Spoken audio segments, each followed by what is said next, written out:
ఈరోజు ప్రముఖ YouTube star అయిన వైఎస్ఆర్ ఫ్యాన్ అభిమాని అయిన కొండా సుబ్బారెడ్డితో ఒక చిన్న ఇంటర్వ్యూ. సో జూన్ 4వ తేదీ ఎవరు గెలుస్తారో ఆయన మాటల్లో విందాం. మీ అభిప్రాయంలో జూన్ 4 రిజల్ట్స్లో ఎవరు గెలుస్తారని మీరు అనుకుంటున్నారు? పక్కా వైఎస్ జగన్మోహన్ రెడ్డి గారే నెక్స్ట్ సీఎం. పక్క అంటే 100% జగన్మోహన్ రెడ్డి గారు 2024 సీఎం అవుతారు ఖచ్చితంగా. అది ఎలా చెప్పగలుగుతున్నారు? చెప్పేది ఏంటి, ఆయన చేసిన మా అభివృద్ధి పథకాలు అవి. బడుగు బలహీన వర్గాలకి ఈరోజు అండగా ఉన్న నాయకుడు అతను. ప్రతి అవ్వ తాతలకి, వికలాంగులకి, వృద్ధులకి ఇంటికి వెళ్ళి 1వ తారీఖు పింఛన్ ఇచ్చిన నాయకుడు అతను. ప్రతి విద్యార్థికి అమ్మఒడి, స్కూళ్ళు వసతులు చేసిన, మొత్తం అన్ని వసతులు కల్పించిన నాయకుడు అతను. ఆయన రాకపోతే ఇంకెవరు గెలుస్తారు? అందుకే పక్కా చెబుతున్నాం మేము. అన్ని పోల్స్లోను సర్వేస్లోను చంద్రబాబు నాయుడు వస్తాడని ఎంతో బల్లగుద్ది చెప్తున్నారు. ఎంతవరకు నిజం అంటారు? గతంలో ఏదైతే బాబు గారు చెప్పిన సర్వేలు, గతంలో టీఆర్ఎస్ వచ్చింది. బాబు గారు చెప్పించే సర్వేలన్నీ గతంలో టీఆర్ఎస్ వచ్చింది, తెలంగాణ అన్నారు. ఏ పార్టీ వచ్చింది తెలంగాణలో? కాంగ్రెస్ వచ్చింది. మరి ఆ సర్వేలన్నీ కరెక్ట్ అవుతాయా? అట్లా అనుకుంటే మొత్తం వైఎస్ఆర్ పార్టీకి 27 సర్వేలు చెప్పినాయి. మరి వైఎస్ఆర్ ప్రభుత్వమే వచ్చిందని గంట క్రితం కానీ సర్వే వచ్చింది. ఈసారి 23 సీట్లు లోక్సభ, 135 సీట్లు వైఎస్ఆర్ ప్రభుత్వానికి వచ్చింది. మళ్ళీ సీఎం జగన్మోహన్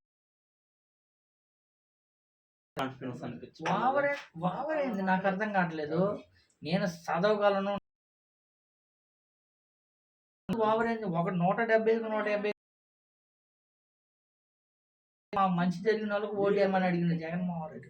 ఇదే ఇంటర్వ్యూ మళ్ళీ జూన్ 4 100% పక్కా జరిగింది.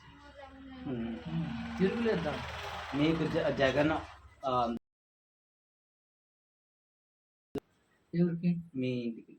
మాకు అర్హత మా ఇంటికనే కాదు, ఆంధ్రప్రదేశ్ రాష్ట్రంలో ప్రతి ఒక్కరి కుల మత భేదం లేకుండా పార్టీకి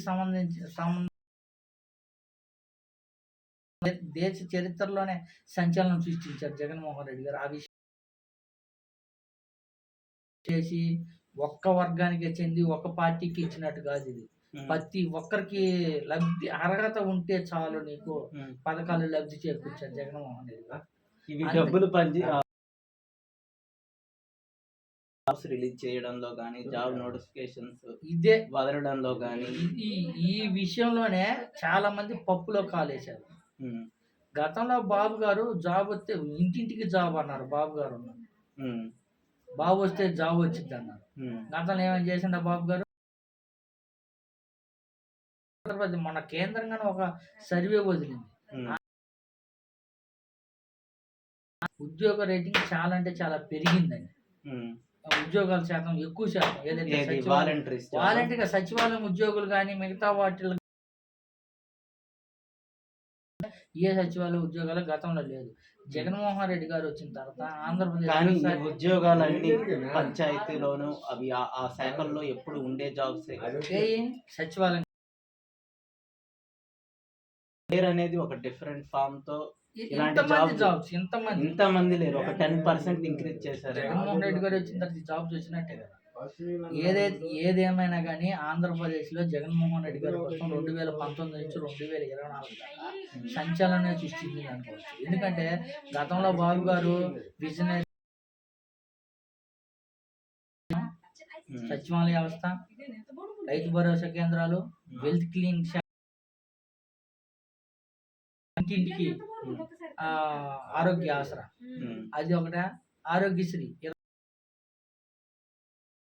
రీసెంట్ గా నాకు తెలిసిన ఒక వ్యక్తి వాళ్ళ ఇంటి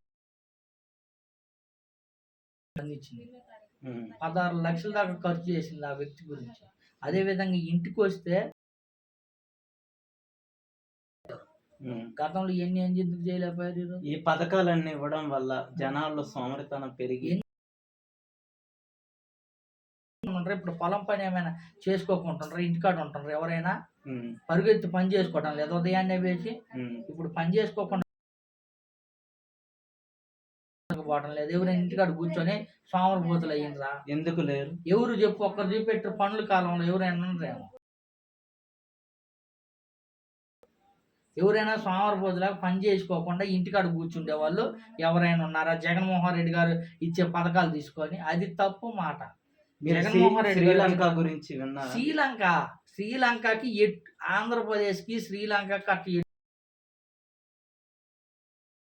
ఒక అది అంటారు చూసినవా, ఒక వృక్షం ఇది అంటారు చూసినవా, సంపద వృక్షం ఇది. ఎప్పుడు సంపద సృష్టించుకోవచ్చు.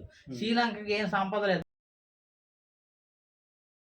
దానికి ఇంకో విషయం చెప్పబ్బా. సరే నువ్వు అంటావు శ్రీలంక అయింది ఇది అయిందని, మరి రేపు బాబు గారు వస్తే శ్రీలంక అయిపోయి ఏమైంది మరి అంటాను. నువ్వు చెప్పు మరి. ఇదిగో మనిషికి 10,000 ఇస్తానండో, 1,500 ఇస్తానండో. మీ ఇంట్లో ఎంతమంది చదువుకుంటే అంతమందికి 15,000 ఇస్తానండో. 20,000 ఉద్యోగాలు అన్నాడు, 3 సిలిండర్లు అన్నాడు, మరి మహిళలకు ఉచిత బస్సు అన్నాడు. మీరు ఏడున్నారా సార్? మంచిని మంచి అని చెప్పరా? మీరు అలాంటి వాళ్ళు ఎందుకు చదువుకున్నారు కానీ దానికి పథకాలన్నీ చెప్పిన తర్వాత